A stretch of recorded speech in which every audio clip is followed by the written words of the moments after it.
in ancient Indian scripts, they called them Vimanas, but it's essentially a UFO, UAP, or a few other acronyms that explain the same exact thing.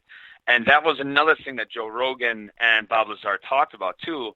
Is I can't remember the name of the guy that they were talking about, but basically they have warehouses all over with items inside that they will bring them out after 30, 50 years, right, and see if our science has it. Yep. Yes, if technology wasn't caught up then, maybe it is now. Let's look at it and see if anything works with what we got going on now. Right. And that's one of those things that is awesome. And, with Atlantis, that could tie into what they were saying about how many, a little off topic, but on topic, right, the massive extinctions of the planet.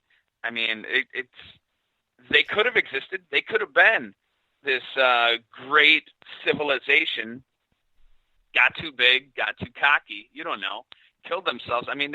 They've noticed in, I don't remember what it was, the Middle East, like nuclear radiation in an area where it shouldn't be. There shouldn't be like any. Kind of, and melting and fission that occurred when they're, digging up stuff that shouldn't have happened at that era. There weren't nuclear bombs at that era. That didn't make sense, and it just kind of shows maybe a civilization was more advanced than us, did something stupid, accidentally, intentionally, you don't know, but it just kind of went out of proportion.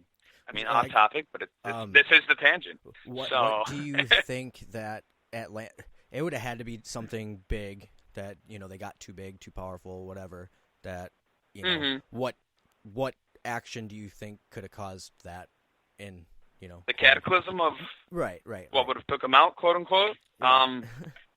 And this isn't factual. This is just our, opinion. Hypothetical, skeptical, brain fart. What do you think I don't that know. event would possibly be? Asteroid? Well, it could have been something as crazy as that, but it could have been something as crazy as they were trying to harness the technology without the proper shielding. But another thing, quoting again with something that Bob Lazar said on the Joe Rogan show, was finding, this ship, this craft, studying it. He goes, basically where the technology was, he said the thing could have been hundreds of thousand years old because they dug it up. They found it. And now they're, different groups figuring out different parts. Nobody had the whole picture. But it's basically like giving a nuke to somebody in the Victorian era. Figure this out. They're not going to know. Analogy. But well, yeah, it's the best analogy because basically they're going to pull it apart by hand and they're going to die. Anyone who comes in to check on them is also going to die because they don't know what radiation is. They don't think it's witchcraft. It's haunted. It's sorcery. They're not going to, attack it that way or think, oh, maybe, what is this lead? What would that do? They don't know anything about that stuff because they don't understand what radiation is. So it's a great analogy of it. Situation there. We're just going to bring this nuclear reactor back here, and there you go, and we're out. Yeah. Here's unlimited power in the past, and then boom. Yeah. So 7 Mile Island, Chernobyl, in the past again. That was a perfect segue into I wanted to talk about the time that Bob Lazar was at S4 was the hand scanner. If you look at the picture of that hand scanner where it infrareds the bones on your hands and you have this unique the biometric scanner. Yes, if you look at that, it just looks so ancient to us, even though we've never seen it and it was probably beyond what we could comprehend at the time. But in the 80s, they had the technology to look at this reactor in this spacecraft and be able to decipher it, and it's impossible with the technology they had at that time. Yeah, it's crazy how they were able to figure it out and understand it, even to realize what it was supposed to be. Right. Like, you can go ahead and fly it, but you're not going to figure out how it works, with no connections or anything. With the technology we have nowadays, I don't even think we could tap into it or figure out a synthetic way to make another one. Yeah, actually, we do. That they use a biometric hand scanner. They have a biometric hand scanner at Woodman's. If you work there, they measure your hand, and that's how you clock in and clock out. So nobody can clock in for you. Really? Isn't that crazy? It's that big of a thing at a grocery store that you have to have this unique of a handprint to log in or sign in. That seems like tomfoolery to me, or someone got a lot of money and they're like, hey, let's get these. Yeah, it's nuts. I mean, you can buy them on Amazon.com right now. Biometric hand punch-in clock. It's right there. Go find it's sold by Ingersoll Rand. I used to work for Ingersoll. It's a time clock hand writer. Yeah. That's insane. I know that we had like a fingerprint scanner, like to lock your system. You could use a fingerprint, but not a hand scanner. Yeah, laptops come with that all the time. It's insane. Since the 80s, when they first introduced it, and it was in the 80s, it was very classified. It was used in the F-117 program. They used them for the operation of the stealth aircraft. That's fancy shit. Where did they get it? Where did they think about making that? Why would that be what they're using? So maybe that just made me stop and think really hard. Tied into it. Yeah. In the 80s,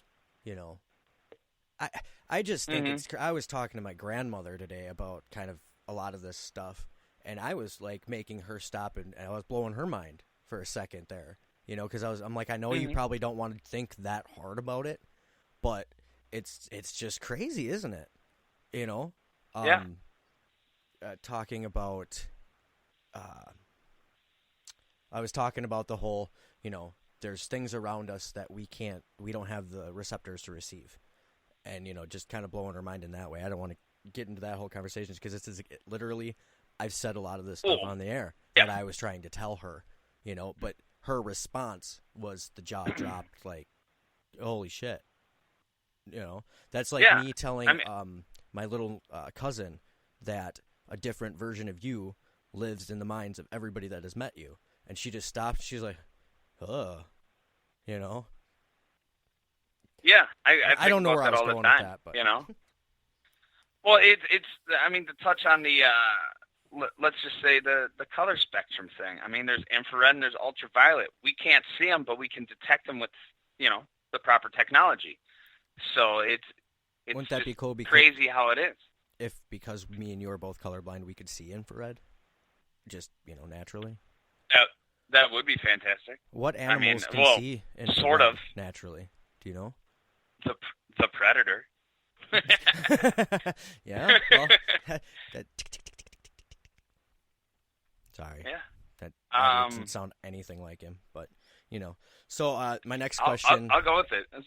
And this is the question that you were getting kind of like, well, what are you talking about? Like, was the whole Bob and the creator of the documentary going out in the woods, and it seemed like it was Bob's idea to kind of troll the FBI and stuff by going out in the woods with their cell phones on, and whatever he said in that video, it literally do you think it was his idea on purpose to troll them and force a raid? Do you think he was like, I'm hot enough on their radar that I could do that and let's see what happens? I kind of think so, but at the same time, he did in the interview mention Element 115, and he said during the raid for how many people showed up with the scanners they were using, he thinks because he mentioned it that that's what they were looking for, or they were looking for a document. like it. Yeah, well, that's what he said. They said, right, but they were, doing different scans that I mean, you scan something, it's not going to tell you there's a document in that, in that Right. book or hidden in that book because you're scanning it with some kind of, And it's crazy. radiation Half or the Geiger people counter that or are something. rating him probably don't even know what they're looking for. Oh no, they're just told, go in there and they're probably like, if you see anything strange, come tell this one person, and that person probably knows enough. Not all, but enough to get it to the next stage. If they were to find element 115, and it is one of those FBI agents that doesn't believe or know anything about what they're looking for, and they land upon it, they probably got to go tell the person that is in charge of all of it, It's crazy. Yeah. All of it's really crazy. I mean, and if you want to look up like element 115 or... Yeah, I want you to talk about element 115 a little bit, if, because they actually made it synthetically. It was very unstable. It deteriorated. Oh, yeah, it deteriorated but they had to in add like it to half the periodic a second. table. 30 something years because they later. were able to create it and had it stable for a little bit, but it's got multiple names. It's element 115, it's unum pentium, it's moscovium, because of, it was a Russian scientist who figured out how to do it, so they named it, moscovium for, obviously Moscow, and it was the nuclear research team in Dubna, Russia, who were able to, figure it out. American scientists with a joint institute for nuclear research. That's, who did it, who was able to get it together. But it only, I can't remember where I saw it, how long it survived, but the fact that they were able to make it and it survived as long as it did, which was very quick. It was like less than a second, but, it held together long enough to get thrown onto the periodic table of elements. Which is crazy, 30-some years after Bob said it. Yeah, and it was a synthetic version of it, but basically it was the element that is used inside of the reactor for the anti-gravity for the UFO, or the UAP. Gotcha. So they said that there was a incident when they were working with Russians, and then something happened. They found. I want to know what they found, because then the Russians were banned from coming to Area 51 or S4. I want to know what they discovered. That was like, this is ours. You guys got to go. Well, they were able to create 2 or 3 different ones. They created a moscovium 287 and a moscovium 288. 3 atoms of that and only 1 of the 287. So maybe one of them that, you can't find on, let's say, Wikipedia or Google is the one that didn't deteriorate, the one that they needed to do this. And now you lock everyone out because you have the saucer. This is our toy. They don't. They created the element. You're a joint venture. You don't tell them that the one that worked is the one you need. You bounce out, lock them out. Now you have a thing. And even Bob Lazar says that he had the flight schedule, and he would go outside and watch it take off and fly over the mountains, And like, Lord B, you want to go on a trip? Let's go see some shit. Well, he said it was tiny. He said it was built for people who are like 3 feet. Like, he's like, it's built for children. You have to sit on the floor if they were human, Yeah. He was like, the chairs were like a foot off the ground. Like, they weren't, very high. He said he couldn't stand up straight except in the very middle because, and I believe he said he was 5'10", just to give an idea for anyone listening, like, how big, and he said that he didn't know how big it was until he did all these explanations, and then they ran some numbers, and I can't remember if he said it was 21 or 51 feet across. To like a 2-foot person, or 2-foot being? 3 foot. 3-foot being? 3. They said it was very skinny roughly. arms, large head. He said that he caught a glimpse of what he thought might be an alien, but he said it could have been a doll or something that they put in the seat to see, the measurements and the adjustments and stuff. Like, he doesn't think he actually saw an alien, but I mean, you're working on with a spacecraft that can literally Yeah. go up, move side to side, and that actually